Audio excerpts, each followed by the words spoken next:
Well, I guess it's been long overdue. Really never had a problem in the past with the Corolla getting hot, but last few events I've had to monitor the coolant temps while staging. Not really while driving. When I'm out there driving, it really never got hot. It actually cooled down while drifting, but the staging lanes, it would get hot. So, those are boxes of stuffs. One of them should be an oil cooler kit, as well as hopefully a fuel pump for the van. And the other is, well, not the right radiator. Obviously. I mean, by now we already know. I don't do anything the right way, the easy way. Hey, even the smart way. You know, the wagon, well, it's already got an AE86 stock radiator in it, which means the car has been modified in a manner to accept a stock AE86 radiator. So clearly, the obvious upgrade would be a aftermarket AE86 radiator. And guess what? That is not what I bought. Obviously, I love the wrong thing. So, what do we got? The famous Honda Civic Half Rad. You know, like every Civic ever in the 90s ran these things. And, well, now that China and Taiwan and Singapore and all those cool places knock off every single thing ever, you can get these things on Amazon under $100. eBay, under $100. You know, the cheapo websites. I did splurge, spend the extra $10 to get the triple pass instead of the dual pass, so it's a little thicker. Realistically, the radiator that's on the Corolla right now, it is about, the core is that thick. I mean, I'm not kidding. It's about that wide. It's a single pass, brass, plastic tanks, radiator from the 80s. And, well, this probably has at least the same volume as that radiator. So, as long as it doesn't leak, it should be fine. I have, in fact, this one is literally spray painted silver. It's fine, you know. Maybe spend $100 instead of $70. But regardless, I ran one of these in the past in an 8.6 with my 16 valve setup. That car, I did have a drop vent, so any air coming through went straight out of the hood really efficiently. So that probably helped extract a lot of heat out of the engine bay anyway. However, this should still be far more efficient than the stock A86 radiator in the Corolla. So, we'll get this in the car. But, not only that, for whatever strange reason they decided to do this, the 20 valve 4AG, the latest, the highest performance, the highest compression version of the engine, well, it did not come with a factory oil cooler installed. To my knowledge, the only 4AG that didn't come with a factory oil cooler. So, I did, once again, no quality parts here. We buy Chinesium. So, once again, from the Amazon. Can't believe these things grow naturally in South America. It's crazy. So, we've got an oil cooler. We're going to add one to the Corolla. Plenty of room next to that radiator, since that radiator is so small, so they'll both be able to share frontal area. And hopefully, cooling the oil temps will help maintain overall a cooler engine for drifting and track use. So, here's to hoping we can get these on this week. Cool. All right, we'll sprinkle all the fluids out of this thing real quick before we run to breakfast. Okay, almost out of oil. We'll grab the coolant, and then when we get back from breakfast with some PB Blaster, we will have a little bit of a project on our hands, but I think we'll knock it out real quick today. All right, we got our Earl out of there. Get this kitty litter box in here. Dang it. See if we can't drain the cooling system. Immense amounts of pressure, apparently. Whoosh. Not today. No whoosh. Okay.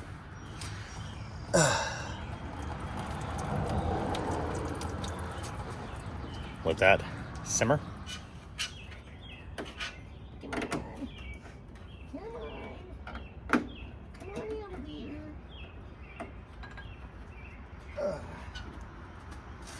Boy, oh boy. Really run antifreeze in this thing sometimes. The water to antifreeze ratio in this car is extremely low. But we got some rusty water coming out of this thing. That's fine. Rusty water just like looks like the orange coolant that you're supposed to use in Toyota. Basically just making Toyota feel fine. Yeah. And yeah, should just plop right out of there. So, step one, extract. I'm gonna go get some breakfast now. Test fit numero 10. The obstacles that we'll have to face are probably mainly going to just be the coolant hoses. This can move a little farther this way and still be in the opening. The lower looks like it's pretty much good to go. The upper is just going to need a little bit of a sensual massage to work us over that way. As far as mounting it, well, when I did the 8.6 radiator in this thing the first time, added this little crossbar here and welded in big nuts for the post to sit down into. Never even had any rubber down there for it to not chafe. With this one, we'll probably definitely do some kind of isolators, but we'll probably have to move our big nuts. So I reckon the plan then will be move the radiator to about here. So we'll mark the location of our posts on our crossbar.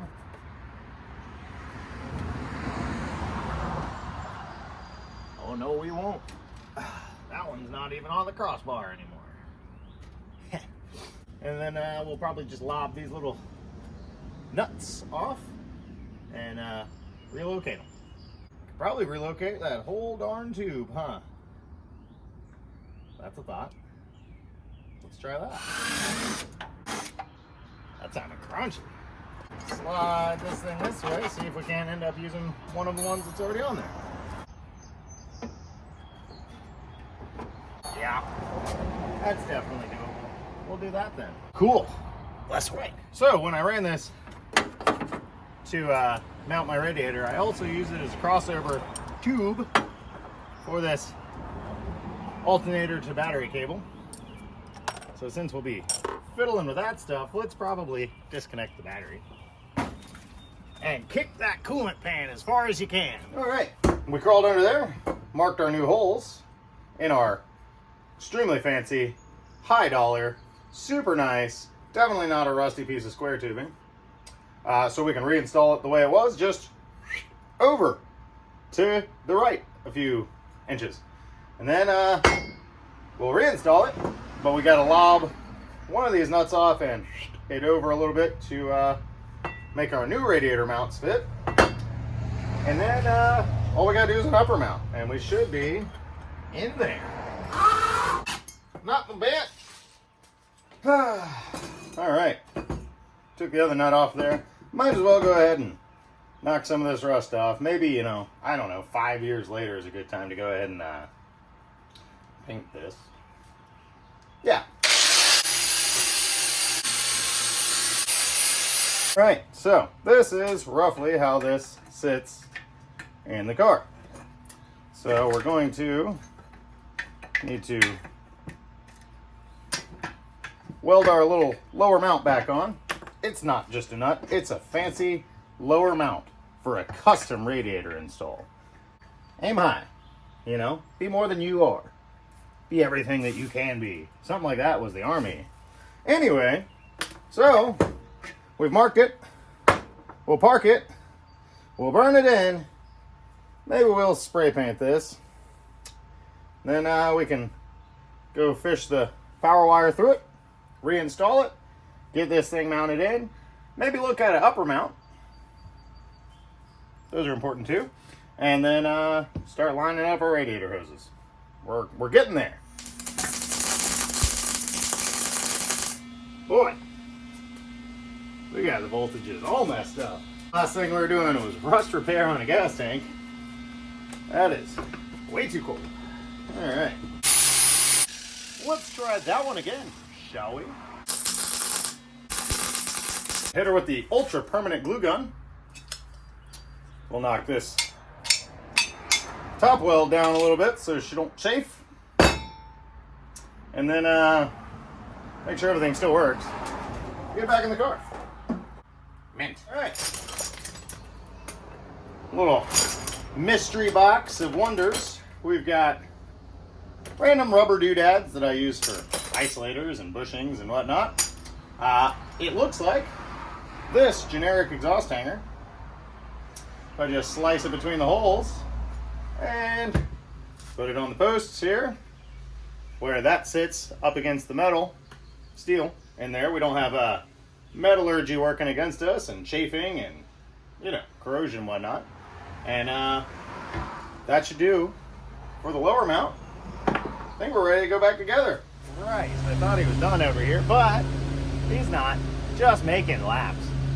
So my neighbor, he's mowing. It's a beautiful day. Can't blame him. But we got stuff to do. So let's make this upper mount happen. All right? Why not?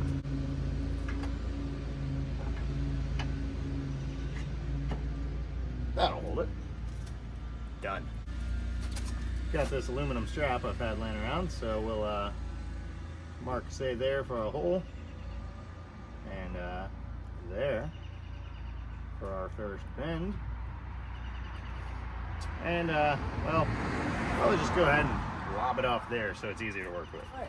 Punched a real quick hole, and well, bent it too much to where we're gonna have a really hard time trying to figure out where we need to bend it back, but you know, it's fine.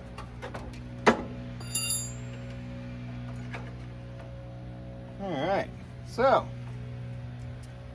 remember, below this line is where we want to bend it.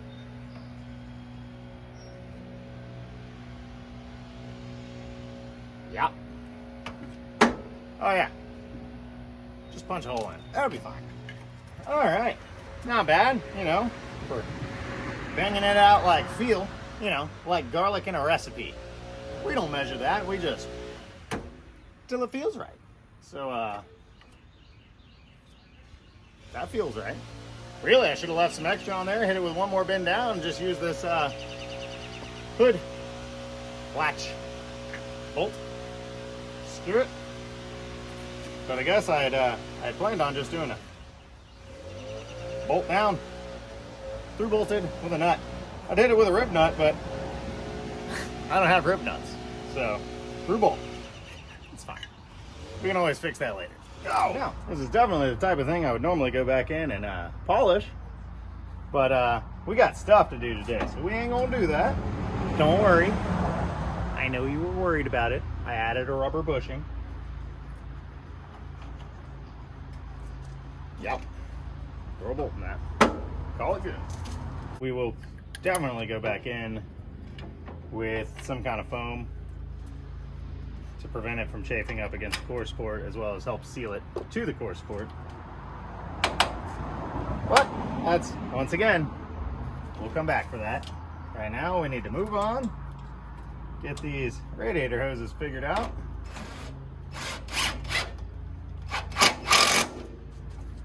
So we can move on to the oil cooler. In there. So, boy, it's sunny. I'm gonna be casting a shadow all over this place. Fortunately for me, I do have a surplus of random little bits and pieces of radiator hose for projects like this one, in fact. So, let's see.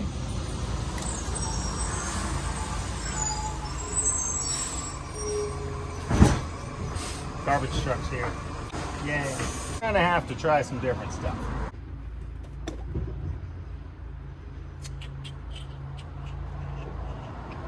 It's like Legos.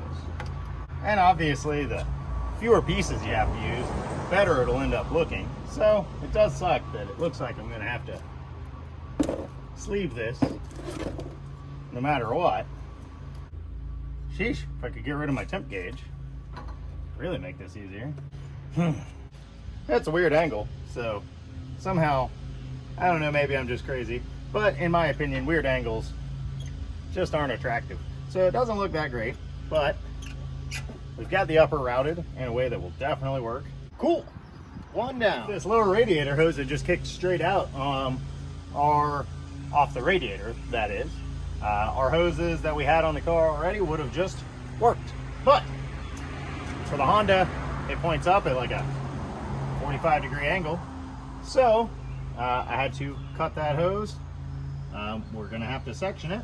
Fortunately, when I first did this 20 valve swap, I thought I was gonna have to build my own waterline relocation kit. For those of you who don't know, the 20 valve was a front wheel drive engine, and so the radiator hoses, they're made to come out over there. So you got to do a radiator hose relocation kit. So I bought like 10 feet of this aluminum tubing to make that. And then out of the woodworks, a friend appeared, and boy, he helped me out a lot. So ended up with a wiring harness and a waterline relocation kit from him, and saved myself a lot of hassle. I've got these to make sleeves, and we should just be able to join everything back up. So we'll have to go get some hose clips. Whew, it is getting hot out here today. So, put up a canopy because you guys kept overheating. So, step one of our oil cooler portion of this install is going to be figure out how and or where we're going to mount the oil cooler itself. So, brackets. Always some kind of brackets. You know, we could just flat mount it down here, you know, where most of the time they would go, on the bottom of the core sport, but I envisioned my half rad being directly next to an oil cooler that they both get to share this frontal space with. So we're gonna bracket this old girl up and then run some lines. So we'll mark out some holes here. I've got one of these little L brackets down there mounted to my lower radiator mount that we were fiddling with earlier. So we'll punch these holes out, pop rivet this up and down to that L bracket that we've got in there, then move up to an upper mount up here, and then that'll give us a nice secure place to do the sandwich mount, and then probably also support the far side. Cool.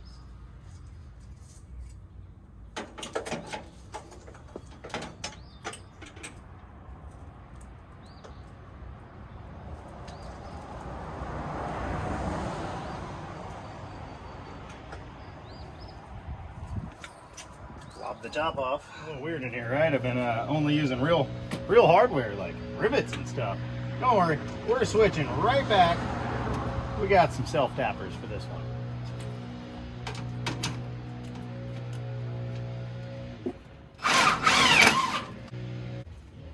Got that brace all made up. We'll have to mark our placement of the oil cooler on here, and then mount it. All right, cooler securely mounted. This little tab here is gonna blow me. Yeah, this little tab here is going to drive me crazy. So we'll trim that off later. But for now, the next step will be getting a sandwich plate on, which might be a very tight fit on this chassis with that motor mount bracket. Great. And then routing the oil cooler lines. Now, being that they're universal kit, they're very long. And since I like neat and tight and tidy, we're probably gonna end up shortening them. And I've never shortened AN lines before. Should probably go just well. Just perfect. You know. What better time than learn? All right, now quickly tossing it on there. It does seem to have clearance all the way around, which is good. However, those lines coming out, boop, boop, right there, point straight forward. It's gonna be a mess. Now, the lines did come with 290s. Realistically, I think for a neater install, it really needs to be 4 90-degree bends, but we'll see if we can figure it out with the 290s on the motor side and shorten the lines and route them as neatly as possible. I really don't want to run a Summit. I also don't know if this Chinese AN stuff will be compatible with US AN stuff. If I was to try to convert it to 90s on both ends. We might do it though, because I do need a clean engine bay, so we'll see. Now, these sandwich plates, when you get them, everything is finger tight. So, it's gonna leak like a sieve. So, first step, I'm gonna Teflon coat wrap these. These are nice little auxiliary nipples for you to add oil temp and oil pressure gauges to your car if you want. And then I'm gonna jam these down tight, but these are crushed to an O-ring to seal, which is definitely going to leak eventually. So we want to snug those down, but probably not run them down to the moon or anything. So, step one, seal this up as best we can. Get this on the car, run the lines. Your sandwich plate will come with a little doodad like this. Goes down through there and threads on where your oil filter would normally thread on. And then this is your new oil filter mounting surface. So, this should be on there pretty tight. Don't crank her down because you could break something or strip something and be real bummed. But it does need to be a little bit tighter than an oil filter. All right. I went ahead and put an oil filter back on because, well, you're going to be real bummed if you think you got everything routed the way you want it and then you got to put an oil filter back on and you can't. So, did that to make sure we're going to be good. And, well, now just going to be a matter of seeing if we can actually even fit lines in this thing. It's going to be cramped. So here are my findings. We just barely have enough room here with the 290s, so that'll work out good. But boy, let me just tell you, these lines are, well, an awful lot longer than we need. So I believe with this one, I'll be able to shorten it to about yay length and run this straight fitting that came with it back onto it, assuming I can shorten an AN line without destroying it, because, well, I don't actually know. The other one, however, once I shorten it, I'm still going to need a 90, I think, in order to be happy with the routing. So, Summit trip, yay. I use this green tape here to mark where we want to cut it. I want to cut it. I don't know about you guys, but this is where I think I want to cut it. And hopefully that'll also, after we cut it, that tape will keep this braided sleeve from fraying and making it easier to put this end back on. Because, well, I think that's what we got to do next.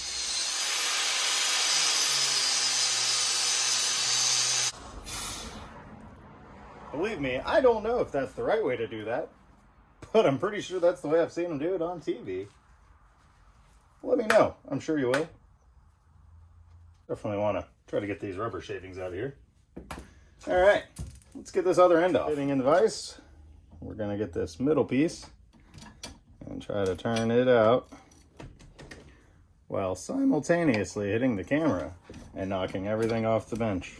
It's going to be fun. So, that's the inside of our fitting. Make sure to get it full of metal shavings while working on this bench. Boop! That one's super frayed, so maybe I don't need to worry about it. Yeah! We've got to get it back on the end of this one. And, try Try not to mess anything up, because we already are. Dang it. Come on in there, little guy. You were there before. I promise you liked it. It's a nice little part of town. We all want to be there together. Maybe the tape's a bad idea. Maybe this was all a bad idea. Maybe I need black tape. That's probably what it is. Yeah. That'll fix it. Never said I knew what I was doing.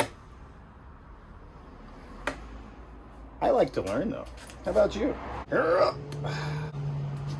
Wow! There's a piece of wire in there. This is steel braided on the inside. It will absolutely obliterate your finger if you're doing it wrong. It took a little bit of finessing, but I did get the line neatly back up in and bottomed out onto the bottom of the threads up there. So, I'm going to go ahead and assume this thing is going to need some kind of lubricant to go back in there. And we just happen to have PB there. Sure, the oil in the car will love PB blaster. But, you know. What are you going to do? Boy, that does not fit back in there. Sheesh. Help! Send professionals! All right. Overconfident and underqualified. But we're gonna get it. Yarr! This is gonna work. Be easier if I didn't just put a massive hole in my finger. Nope. We're gonna get it. I promise. All right. I believe we do have it started going back in. Kind of stressful because these are aluminum threads. But it does seem we're going the way we're supposed to be going. Side note, when buying one of these oil cooler kits, I would say it's probably a good habit to check and make sure these AN line fittings are fairly tight. Because I know I have read reviews of oil coolers that leaked at the lines. And that could probably be part of the problem. Okay. Maybe that'll work. Maybe it won't. Well, I lied. First of all, I don't really want to go to summit racing today.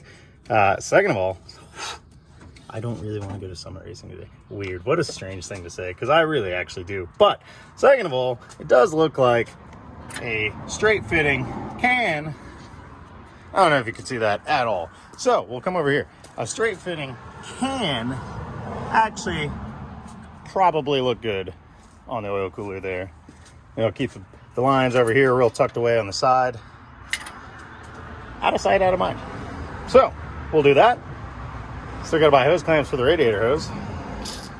And fluids before we can find out if any of this stuff that we did today leaks.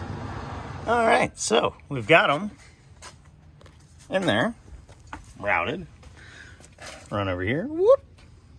Semi nice and neat, kind of tucked up out of the way. Oil cooler, new radiator. Now, more than likely, these things need some plates, guide air into them, and some ducting to keep air from going past them. So, might do that. We might do that today. We might not. But what we will do is go get some fluids so we can at least test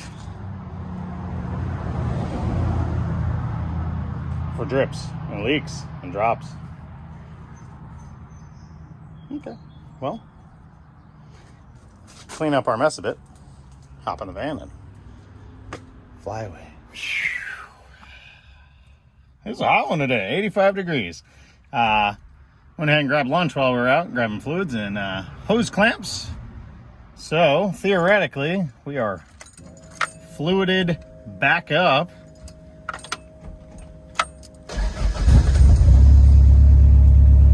Well, that's a long pause on that oil pressure gauge, but there she goes. All right. Cool. 55-ish, 57 PSI at idle. So that's a good sign. We didn't screw that up. Now, let's check for leaks.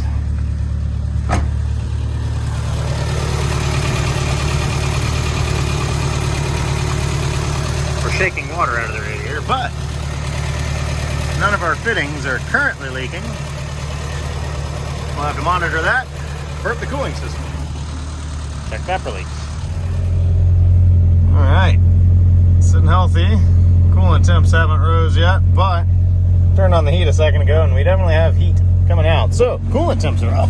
Oh, there's water all over the ground over here from me topping it off, but no oil yet. And the oil cooler is actually already quite warm to the touch. So, yeah, you know, if nothing else, higher oil capacity, which is one thing you got to remember when you're doing an oil cooler install. The factory fill level for a 4AG is 3.7 quarts. I've always put 4 quarts in just because, well, performance driving and burn off, whatnot. However, I just put 4.5 quarts in under the assumption that I'd need at least another half quart capacity for the oil cooler. It could be more than that. So when you do an oil cooler, make sure you go back and check that you're at least full. It's probably going to be close to a quart. So obviously we're not going to be able to test the performance outcome of this until we get to a track, but I think it'll be better. So, hey, we got merch available. Website is shopdeathwobble.com. We've got this shirt, my personal favorite, with Charlie and the Diddle and the Corolla, but also several other designs. We got some stickers out there. Check it out. Deathwobble, shopdeathwobble.com. Whole website just for you. Let me know what you think. Give us some ideas. Maybe we can come up with some other stuff.